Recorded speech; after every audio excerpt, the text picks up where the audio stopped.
दिवो दासपदलाञ्छन देशिक नमोऽस्तु धन्वन्तरये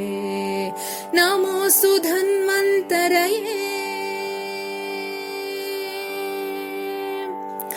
पंचभूत संघात संतते संतत पोषण रक्षण हेतो गमपनि सनिद पमप गम गरि सा पंचभूत संघात संतते संतत पोषण रक्षण हेतो यस्यानुग्रह मात्रेण वयं सज्जास्त्वामुपयाताः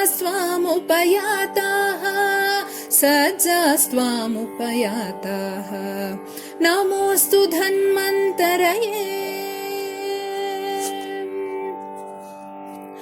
स्वस्थ भारतं सबल भारतं स्वस्थ मानवं पुष्ट मानवं निसरि सनिगमपगमपनिसा स्वस्थ भारतं सबल भारतं स्वस्थ मानवं पुष्ट मानवं शरीरवेदात् कर्तुं तरुणा वयमुपयाताः